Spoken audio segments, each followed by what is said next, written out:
Welcome to Horrorchismes, where we shit talk horror and what we love about it.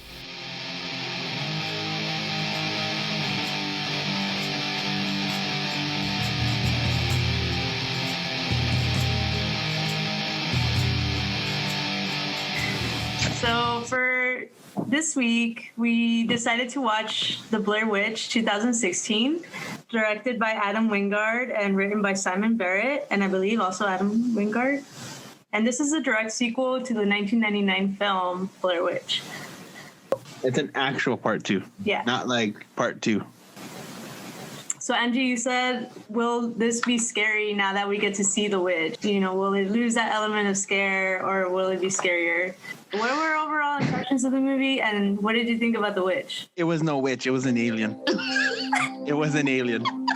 With all the lights and the slimy whatever and it was standing in the woods. The sounds. It was just like, wait, are we like an alien? Like, is this part of the Alien movie?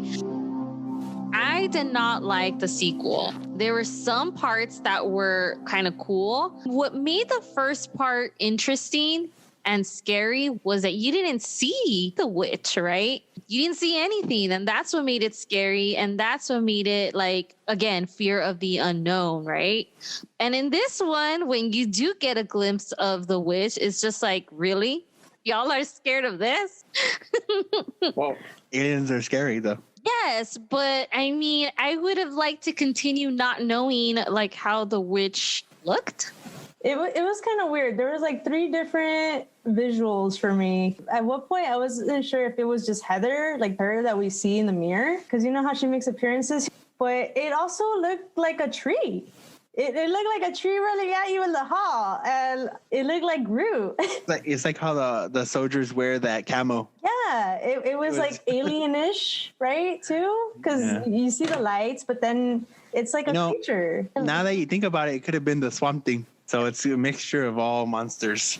Another thing that I disliked was when they get to the house. The fact that it visually looks like it's a video game, I did not like that. I mean, obviously they're not going to make it like the first one, right? But that's what made the first one scary, was that it actually looked real. The second one, they try to like make it look like they're recording where they're at with like new high-tech technology, which doesn't even work. I mean, what was the whole point of the drone? They couldn't even see the road or anything. So the drone from the very beginning is so pointless.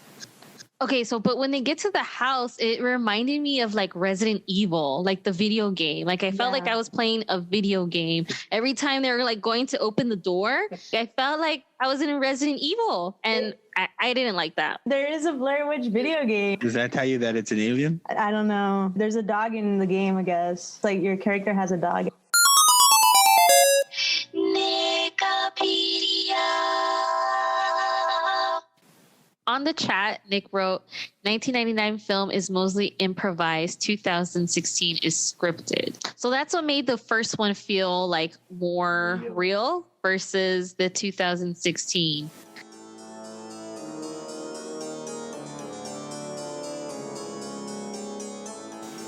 One of the parts that I do like from the first Blair Witch is when they come across Mary Brown. Yeah. And that, I agree. That's like one of the best parts of the movie too, because her story and the way that she talks about her encounter with, the witch felt like somebody was telling me that story, like, like a family member or something was telling me that particular story. I thought like the way that they kind of filmed that, like very like folklore, right? Like trying to recognize there's like a folklore and like a mythology that's created. Everyone has different stories about her, right? And these stories that get kind of told down generations to generations, right? And they change over time. First one kind of kept that mystery because you don't know what's happening and it can be any of the things that people said, right? But the second one, it was very like, oh, well, there's the witch and she's possibly an alien now. And alien. When they're interviewing the folks, they're talking about the story where the guy who killed all the children, and he supposedly killed all the children because he heard the witch telling them like to kill those children. And so what's really great about the first one is that you don't know, right, whether it's a witch who's haunting them Or is it the serial killer? Or the children who were murdered is haunting them? But everybody gets stuck to that one story, right? That it's the witch who's haunting the woods. Watching the second one, for me, a lot of people and things were suspect. At first, I thought, it was like a green room scenario. I still haven't watched the movie, but I already kind of know. I thought it was like racist in the woods. Which is also scary. Yeah, it's horrifying. I mean, that's the number one red flag. I ain't going with y'all to the woods so you can kill me. No. But I feel more relieved that it's not a witch. And then there was that additive story, right, of the guy that had killed the children. So again, there be still a serial killer out there in the woods. To the ending, it becomes more like, okay, paranormal shit, like time lapses, like all this shit's happening. So maybe they're like in a different dimension now, like Stranger Things. There's witches, and then it was like, oh my god, is this about aliens? So it has a lot of different premises.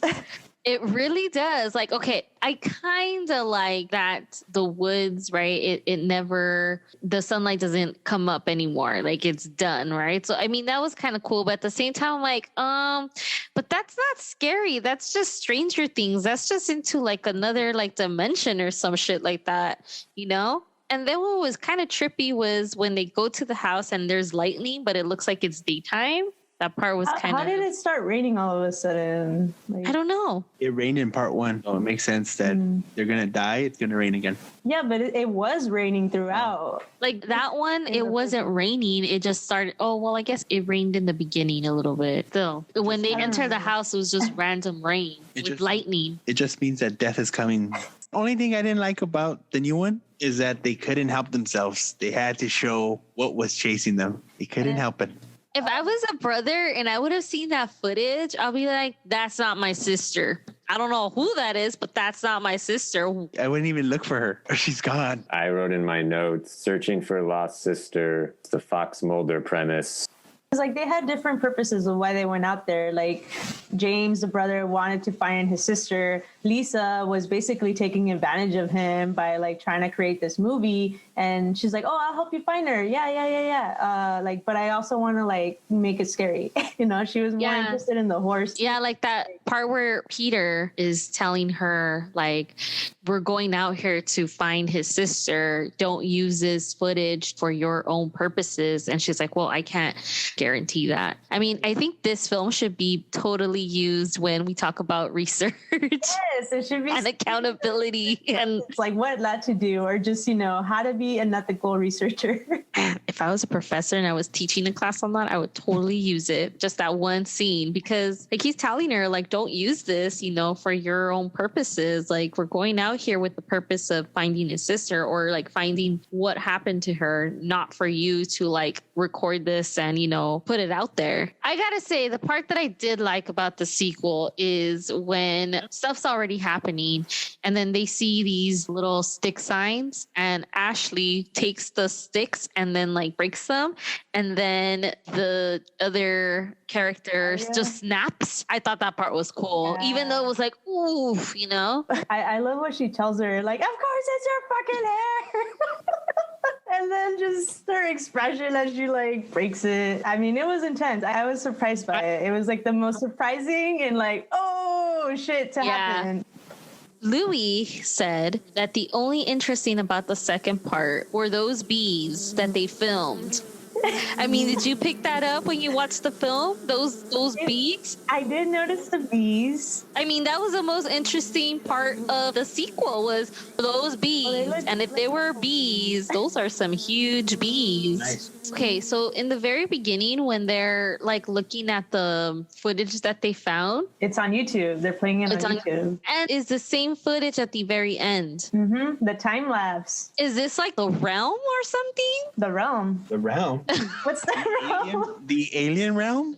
Yeah, the alien realm. It doesn't make any sense. I was confused. There's like moments where like Lane and Talia were just like, it's been 5 days. And, like there's been time lapses. It was like the Stranger Things dimension. Like they went into a different dimension. And then that's where it's just like, okay, maybe aliens. Because there's like those time lapses, right? And like the time stops. It's like 2:30 p.m., but it's dark. I want to know why he was so special to get stuck in that time warp. Why? Because he's from the town. And what was he really doing? Like, was he bringing people to the house? You know, he was nobody. He just wanted to see if the Blair Witch was real. I don't know if he was the one that supposedly uploaded the video. And then when shit is getting real, he's like, oh, like, I don't know how to get to the house, you know? And then they're like, what do you mean you don't know how to get to the house? And he's like, yeah, like, I'm just doing this just because I wanted to see if it was real. And then they're like, what's wrong with you? From the very beginning that y'all entered the house, that should have been like red flags, like, fuck no, I ain't going with you. But they're from that town. I don't care if they're from that town. I'm still not gonna go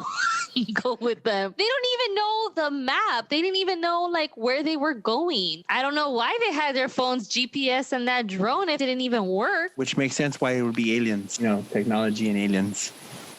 I had this whole like theory of like what the trees meant as an allegory for systemic racism and how it's there, but like people don't really like stop to listen or pay attention to recognize it. And then when they do, like it's scary.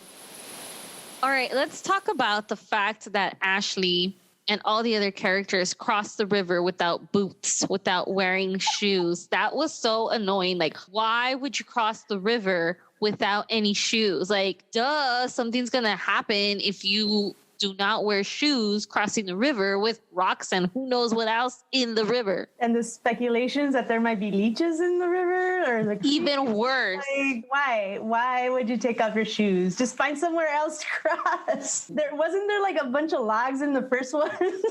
I mean, in the first one, when they're crossing like the river and stuff, or like they're wearing their shoes, they're wearing their boots, they get their boots wet. I'd rather have wet shoes than that gash on my foot. Mm-hmm. They look like really flimsy hiking boots too. Yeah. They were Payless. No, they were fashion boots. What did you think about the first one in terms of the character Heather? They're abusive torture. Yeah, like Josh. I mean, they all fucked up.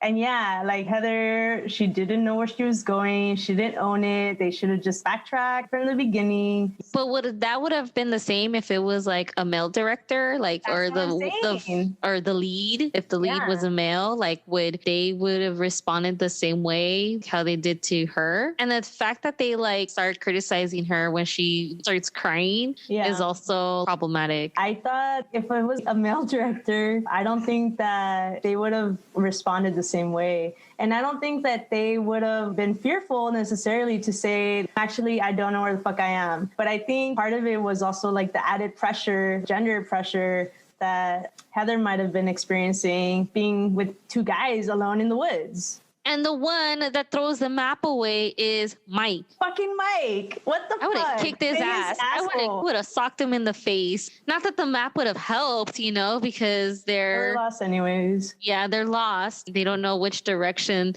they're going. And they have no food. Which, if I was in the woods and I was lost and I came up to like a river or water stream, I would have tried to get some fish. They were just starving, dehydrated, and there was no witch. They got lost. They didn't want to admit it. They wanted to blame it on a witch.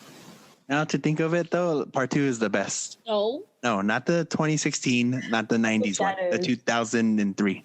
Oh, no. Because they at least show the witch and they show the ghost kids, and they're trapped in their own house. So that one's boring. The only good thing about that one is like the soundtrack, and they have like Marilyn Manson. Other than that, it's boring, Louie. Manson sucks. One of my questions for everybody was, what did you hear? Because there's a lot of like, Ashley! There's a lot of yelling. There's a lot of like first shooter, video cam. But like, what do we hear as audiences? Nothing. All I got was paranormal activity. I just heard like screaming and trees crackling, and that is it. In comparison to the first one, like it has crackling, and they say cackling, which I didn't hear in the first one, but in the dialogue, they're like, I heard cackling. I'm like, I didn't hear that.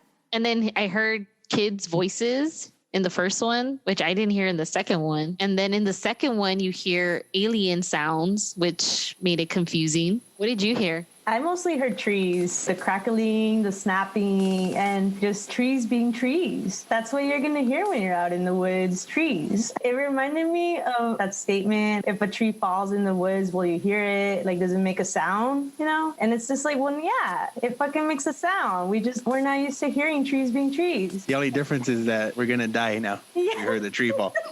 When I watched the first one, I was like, okay, maybe like the issue underneath is like they're talking about gender, right? Like what happens when like a woman's in charge, something happens, she fucks up, like, you know, like the added pressure. And then this one, to me, it was like they're also like including issues of race and racism. Just when they like enter the house, again, red flags, you know, like Someone's dad in this apartment is in the KKK. I would prefer that than the witch or alien. right, but you wouldn't have them guide you. Would you trust them to guide you to this house that is haunted? I mean, they're gonna be your tour guide through the forest. Are you gonna trust them? I wouldn't.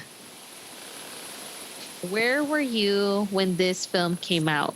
I'll go first. I was camping. The film didn't come out, but I'm pretty sure they already had trailers. And so the folks that were there, I guess, taking care of us, like on the camp, they were talking about the Blair Witch, and they were talking about it being true and that they found this footage. And I remember just being 10-year-old being like, oh, that's scary. And so later on, my brother got it on VHS. I was like, this is real. This really happened.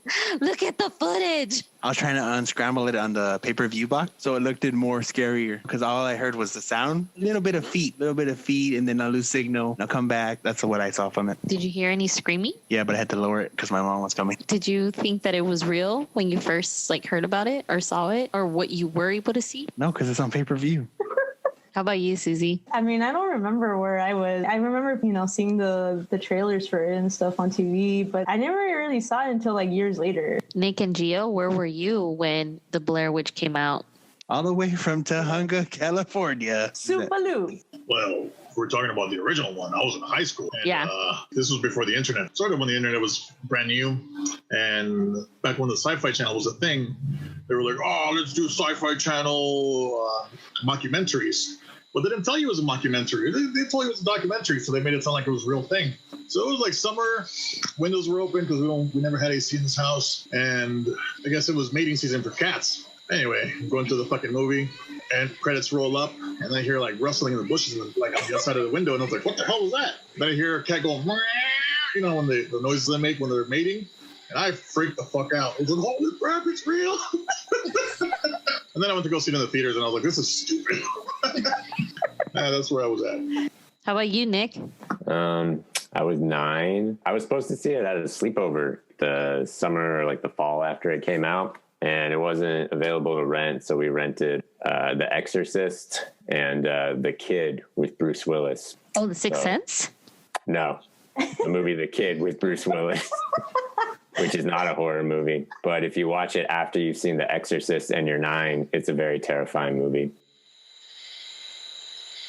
What did you think about the ending in the first part? Did you like it or did you dislike it? I mean, I feel like I didn't like it or dislike it. It just ends. I feel very ambiguous to it because it's like, well, that's the person that had the footage. They fall. That's all we get. Nobody else has cameras, so that's all we get. So it seemed kind of inconclusive. You might say nothing happened. Just tripped and fell. And that's just the truth. And he was just, peeing. It was me. And they're probably sitting at home saying, oh, we lost our camera equipment. Oh, that sucks. Good movie. I wonder how long it took to film the movie. The first one, I think they did it in Days? it was pretty quick. 8 days. Yeah. 8 days. The second one took forever. They had a lot of bureaucracy or... You had to film those bees. Yeah. You can't just train bees. Yeah. What are your snacks or foodie recommendations for watching The Blair Witch? All right. So my recommendations are marshmallows. Gotta have marshmallows. It could be either, roasted on the stove. No. You had to make the sticks from the Blair Witch logo, and you put the marshmallow on it. The rack. Yes, and if you can't like have a bonfire by your house or apartment, you can use the stove to melt the marshmallows. My next recommendation to watch this movie is some sausage. It just depends on your taste. Bloody rare sausage. There's some really good sausage that we get from Costco, and then you can have a side of beer. But if you don't drink any beer, then apple juice boxes, some Cranberry soda. juice. Oh, cranberry juice. And then I also recommend what are they called? The bars, the Nature Valley bars. What are they called? Nature Yeah. bars. And if they would have had those in Blair Witch, they wouldn't have died. Yeah, they would have, if they would have packed good, not just for 3-4 days, they would have been fine. They would have been able to, take on the witch. Oh, yes, some trail mix. Just to leave a trail. So you won't get lost. And if you are not a fan of juice, beer, or soda, then some H2O is good to go. Hydrate in the woods. Yep, and that's it. Okay. The movie snack.